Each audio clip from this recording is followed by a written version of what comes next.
A wise woman once said something along the lines of, "It's not the money, it's the stuff." That's the entire point of this review, Black Chrome for Cyberpunk Red. It's the first official all-out supplement instead of adventures. This one gives you over 170 items to kit your characters out with, much like the original 4 Chromebooks from 2020.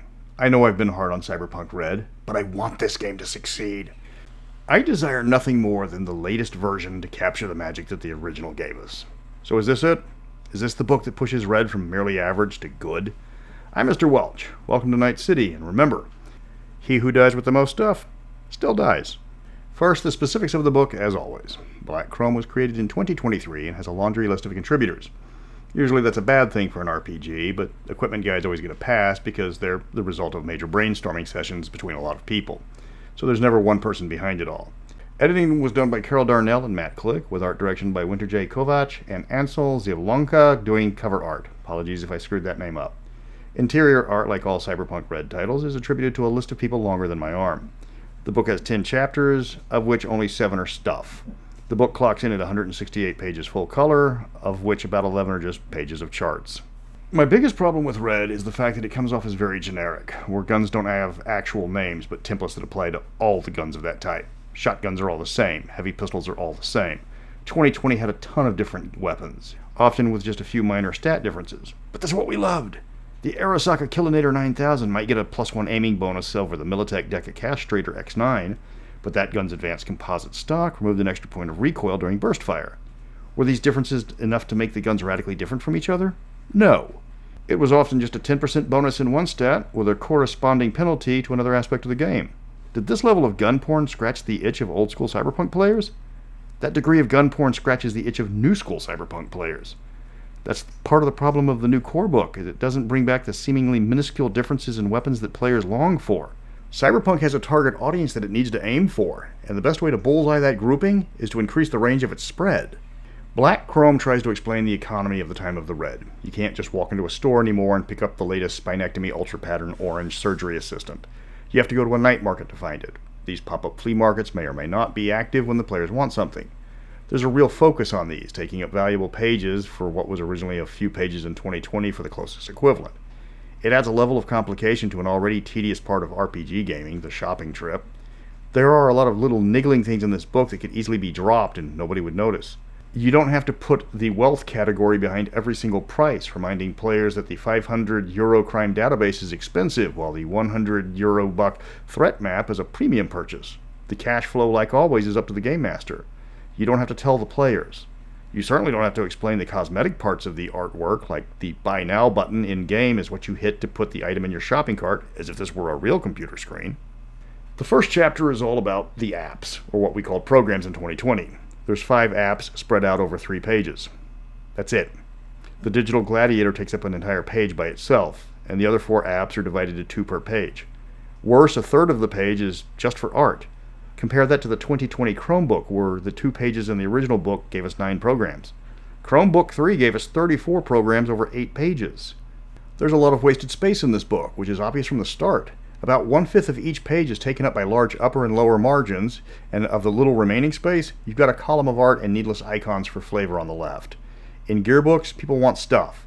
Reducing the art size and margins for more entries would be the obvious fix. The next chapter is cyberware, and this one seems to have learned the lesson of the last chapter, because while the margins are still needlessly large, the side art is gone, and there's a whole host of options for the edge runner. Well, if you like cyber fingers. 4 pages are devoted to the various types of cyber fingers in the game. Now there's 15 different cyber fingers. But that's quite a bit, considering Chromebook 1 covered 7 fingers in just 1 page, including art.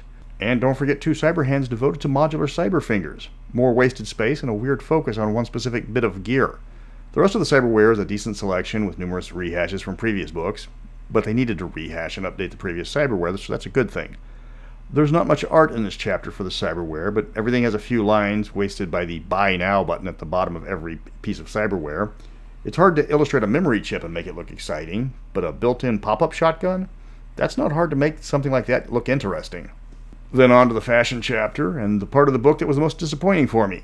When you wanted to look at fashion lines in 2020, there was Chromebook 4, except no substitutes. It was the Build Your Own Fashion Line book.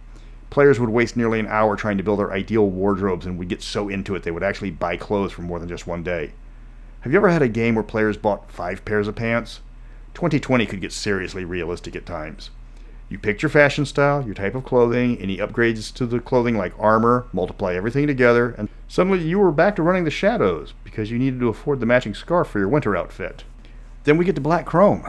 It starts with individual specialized garb, complete with illustrations. If you wanted to fight fires, there was Firebrand bunker gear. There's also a combat jacket and shock armor in the first entry. One strange problem with the gear listing is that the art in the book is out of order. It lists the clothes alphabetically, but the art has them in a different order with numbers showing which one goes where. They could have rearranged the art to put them in order. That shouldn't have been that difficult, but it's just a little off-putting. The Design Your Own Clothes section from Chromebook 4 is entirely absent, which would have been a great addition to Red, and an easy one at that. Instead, you get 15 specific examples, which is a step backwards. The equipment section suffers the same space issues as the program section, with just 2 entries per page. The layout is the same, so a large column on the left-hand side with the Buy Now button takes up dead space on every entry. To compare it to previous versions, Chromebook 1 had 2 to 7 entries per page. Chromebook 3 had a few pieces with large art taking up most of the page, but others getting 3 to 5 pieces per page. Black didn't need to put the WorldSat logo on every relevant piece of art, which might have given the writers enough space for another 10 or so entries. The tech in this section ranges from updates for previous versions and old Chromebooks to new tech that has become relevant in the years since the early 90s. If you need a portable 3D printer for your Black Ops, this is where you find it. There's a lot of decent gear in this section, but more is always better. There's only so much art you can add to make the book look like a computer screen necessary before it starts to look like padding. The next chapter is the one I have the least problem with because it's the new entry in Cyberpunk, at least one on a fully detailed scale. In the old edition, linear frames were mentioned. They significantly increased strength, but they were bulky and hard to move in. But there was no art for any of them, just names like Omega and Sigma. No longer. This linear frame section has 4 such frames, each taking up an entire page. Half the page is a picture of the linear frame with a brief paragraph selling it, with flavor text followed up by rules. Lots of rules, including 2 duplicate paragraphs of rules that explain each frame that could have been put on the introductory page at the beginning instead of 2 logos from the brand manufacturers. This would free up those paragraphs on the individual pages for more fluff or similar. Then on to vehicles. Nomads, start your drooling. There's over 24 vehicles for players, divided into different types of transport. Every single one of them will require a fixer to locate it as written, and even then you will have a hard time to find and get one. Fixers have to roll a difficulty value 24 to find any item costing over $10,000, the second highest difficulty in the game. Every vehicle except for the hoverboard is well over $10,000, even the rickshaw. The subcompact car that's described as highly affordable costs $20,000. The price descriptor indicates that the American Econo Compact is in the super luxury category, right next to the Dayton TDT-004 Troop Transport Helicopter, the Zetatech Heracles Sea-SWAT Assault AV, and the Tetracarp American Mega Hauler. The book's sense of economic scale doesn't make any sense, and the major contradictions exist in the fluff versus the cost. One more thing, put the vehicle stats in the entry for the vehicle, not on a page in the back. Suppose I want to compare the difference between the Quadra Thunder X and the Street King combat vehicle. In that case, I don't want to read their descriptions on pages 76 and 77, but then have to flip back to the chart on page 163 for the actual comparison, especially when there's large blank spaces on the bottom of both vehicles' write-ups. More wasted space. Finally, we get to weapons, the part you've been waiting for. And there are quite a few weapons in this book. If you want to read the full page description of the Slam Dance Tasmaniski Klo, the Wolverine glove, it's on page 99. If you want to read what it does, that's all the way back on the chart on page 166. The weapons don't have stats on their page for whatever reason. You have to turn to a different page. But ignoring that problem, this is what firearms should have been in the first place. Every weapon is a variation of the stock weapon description. Every entry reads like, this is exactly like the standard weapon of its type with the following difference. That's all we wanted. Give us page after page of assault rifles with minor differences. We wanted a fleshed out immersive game, even if the changes were minor from weapon to weapon. They were significant to us. This is the section that feels most like the Cyberpunk of old, where the Euro Solo has his pants tailor-made to match the paint job on the Super Chrome Glam rifle that he calls his favorite, where you can buy the budget pump action, but God help you if you fire it more than 3 times in 1 minute. In a game criticized for everything being generic, this is the solution. Give me more of this. But put the weapon stats in their description. Then we've got the part of the book that we really didn't need, the section on night markets and how the economy of Red works. Seriously, you don't need multiple pages of full-color maps and an equipment guide.